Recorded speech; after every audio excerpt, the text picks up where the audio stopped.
Does this signal trouble for Luka? No, because, Skip, normally coaches learn from the mistakes. You look at Coach Belichick, you look at him in Cleveland, look at what he turned into. That's a fair point. You look at Mike Shanahan in Oakland, you look at what he turned into in Denver. You look at Pete Carroll. Look at Pete Carroll in Seattle and look at his stops at the Jets in New England. So, Skip, a lot of times guys learn from their mistakes. Tony Dungy had a tremendous career in Tampa. He goes to Indy, and he's every year they're in the playoffs vying for the Super Bowl. So a lot of times you learn from your mistakes. But also, Skip, a lot of times coaches coach the way they were coached. So maybe somebody in Jason Kidd's past, that's the way that's the way they coached him. Yep. And he thought that was the best way because Jason Kidd, Skip, for whatever people say about Jason Kidd, he's won a gold medal, he's won an NBA title, he's just had the second most assists all time. I don't know if people notice it. Jason Kidd got like 15,000 assists. He got a bunch of assists. So Jason Kidd wasn't a bum as a player. So I just think he's going to learn from his mistakes, Skip. And they asked him.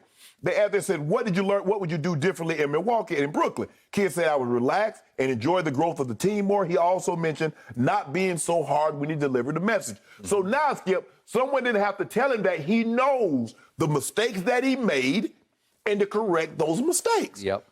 I don't think I think this is going to be good for Luka, Skip. Luka needs to be held accountable. Now, it's going to be very difficult because he hadn't been held accountable before, and he's had so much success doing it this way. Yep. So initially, he's probably going to buck. But I don't and this style is not easy. If you've had someone else, I think, and I tell people this all the time, Skip, the greatest thing that happened to me in my NFL career is that when I went to Denver, I had Dan Reeves as a coach. Because Dan Reeves was old school and he was hard as hell. And you know, I knew him very well when he was Tom Landry's number one assistant. And Tom Landry was hard. Correct. So everything that Tom did, Coach Landry was his coach. Yep. He assisted under Coach Landry. And Dan played at South Carolina, and it was old school, tough football. So he brought that style. Now, in college, Skip, you know, you young, you practicing 3 hours, you don't even think anything about it. And maybe once I got to the league, it wasn't that the practice was hard, but I saw the vets complaining. Hell, I thought that's what I should do. These practices are too long. They're too hard. Yep. But it prepared me for anything that could come. So if you weren't brought up in that system, it's like Coach Coughlin. Guys at Jacksonville, Skip, they got drafted there, and that was what they knew. When he went to the Giants, they're like, what the hell is this? Yep. Because they had Jim Fossil. Rest your soul, Jim. He was my offensive coordinator, Coach Fossil was. Yep. But Skip, look, I believe he's learned his lesson. I believe he's learned from his mistakes. I think he'll be a better coach for it. And I think, you know, he toughened Giannis up some. That everybody's not going to like every coach. There are going to be a lot of players that love Coach Belichick. Coach Belichick got a lot of players some rings, but everybody's not going to like his coaching style. And that's okay.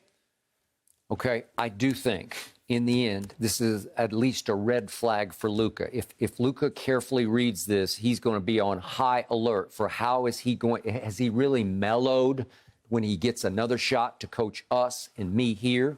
Because I was pretty shocked that Giannis included this much scathing material in his biography.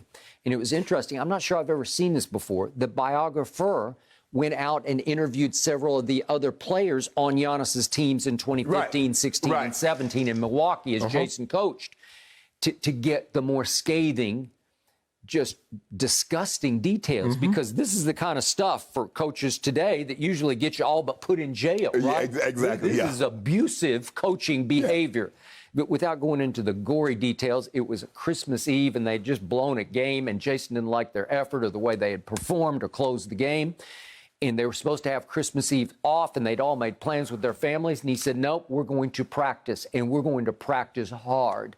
And he ran them into the ground on a Christmas Eve that they all say ruined Christmas for all. They could barely walk after this practice. I don't know how you would have accepted that. Probably not very well. Well, we practice, Skip, we practice on Christmas Eve. Hell, we practice on Christmas Day. Okay. But football, Skip, football's different. You know how coaches talk to the players in football. You've been around it for 40 years. I know, I got it. But there was one player, backup big man named Larry Sanders, and the Giannis book goes into glorious details about Jason calling him a piece of you-know-what and a terrible player and running him into the ground. And they're quoting Brandon Knight, who's still playing in the Summer League as we speak, about how he'd never seen anything like that before and he hadn't seen anything like it since Jason Kidd. And yet... So is that why he in the Summer League? Because Jason Kidd ruined it? That's a fair point. even Giannis talks about one incident where Jason accused Giannis of blowing a defensive assignment, and Giannis said, no, it wasn't my fault. It was his fault. And after they reviewed the game film at halftime, he was exonerated. It wasn't Giannis's fault. Right. And Jason Kidd was still so mad at him, he benched him for the entire second half. Now, to your point, Jason says, I've learned my lessons. The building has to be fun. Right. Well, those teams weren't terrible. They didn't just completely quit on Jason because they made the playoffs 2 of the first 3 years. It was decent. Right. It was good. And then Giannis credits Jason for, quote unquote, pushing him hard. Right. That made him a better player. And he also started using Giannis a little bit at the point so he could get him more in the triple-double mode, because he said, you can pass the basketball. Right. You know, let's make you an all-around player. Right. You're not just a post player. So right? so Jason, so he credit Jason for help toughening him up, Yes. making it, but then the same breath criticizing. Well, I don't know why you would include all of this in this book. It's a little, I'm not going to say it's out of bounds. It's just, it's highly irregular. Right. You know, you just don't see this much. Right. But at least he comes out of with the positive notes. I credit him for helping. Well, because normally, Skip, you guys write a book, it's years past, Yeah, it's I know. not so close. I know. It's now. right. And Jason Kidd is like, still here. So normally you get down the road a little ways before you write a book. But think about it, Skip. Guy just won a title, 2-time MVP. It might not get any harder than what it is right now. Riding high. The iron is hot, and he struck. Yeah. Okay. So now we fast forward. So Jason gets another job, and it would have been interesting. What if this had come out during the coaching search? Would Mark Cuban have paused a little bit? But I would like to think that Cuban knows J. Kidd's personality. He's been there. Do you think Mark was completely aware of all that transpired in Milwaukee? Maybe. Yeah. I know Jason Terry. We've had Jason on the show, and he's talked a little bit about how rough Jason Kidd was. And maybe Jason, who obviously won the championship with Mark, maybe he's filled his ear with Jason. But you have to understand, Skip, J. Kidd came up in the 90s. He came up with that old school hard basketball. Totally agree. But I think Jason Kidd being around LeBron, being around Anthony Davis, having bona fide superstars and understanding how you have to talk to those guys, it's a different era. It's a different time now, Skip. Okay. And so the things that you said and the things that you did back then is not going to be tolerated now. All right. So now he is coaching maybe the ultimate diva young superstar in this sport. His name is Luka.